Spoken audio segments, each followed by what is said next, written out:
It began, like most discoveries, with a mistake. On the night of August 12, 2029, a technician named Elias Rowe at the Lunar Communication Array picked up a signal that should not have existed. The moon is silent.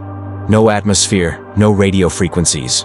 Yet that night, static broke the silence. Then came a pattern of tones. Then a voice. We found it. We're not alone. The message ended abruptly.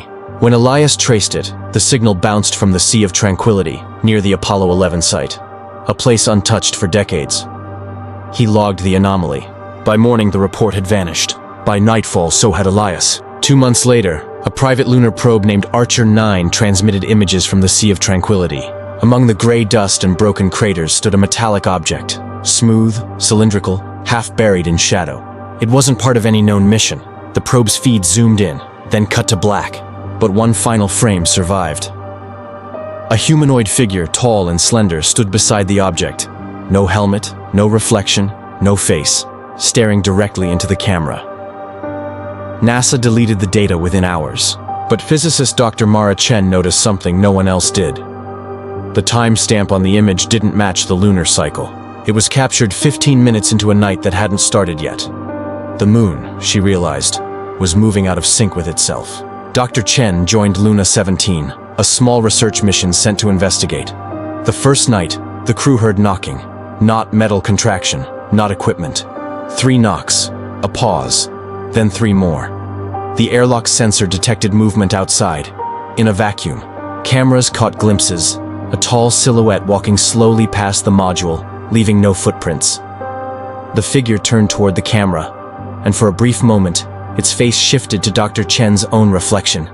She whispered, "That's not me." Mission Control ordered immediate evacuation, but when the engines fired, the crew's vitals began to fail. One by one, they flatlined. Only Chen remained conscious long enough to send one final message. They're not outside. They're underneath. Recovery drones found Luna 17 weeks later. Inside, Dr. Chen's helmet camera recorded her descent through a fissure in the lunar surface. Beneath the dust was a cavern, smooth, spiraling walls etched with glowing blue symbols. The airless silence was broken only by a deep rhythmic hum, like something breathing below the rock. And there, in the center, stood a tower, a spire of fused lunar glass pulsing faintly with light. Around it, hundreds of human-shaped shadows knelt in perfect stillness. When Chen approached, the dust around her began to rise, forming faces, copies of her own. Then a whisper filled the chamber. The moon remembers its creators.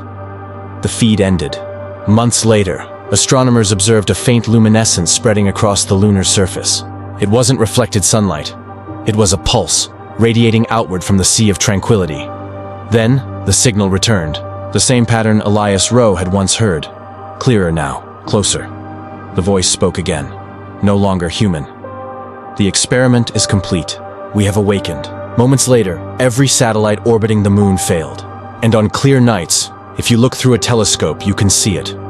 A single figure, standing where Apollo 11 once landed, staring back at Earth, motionless, waiting.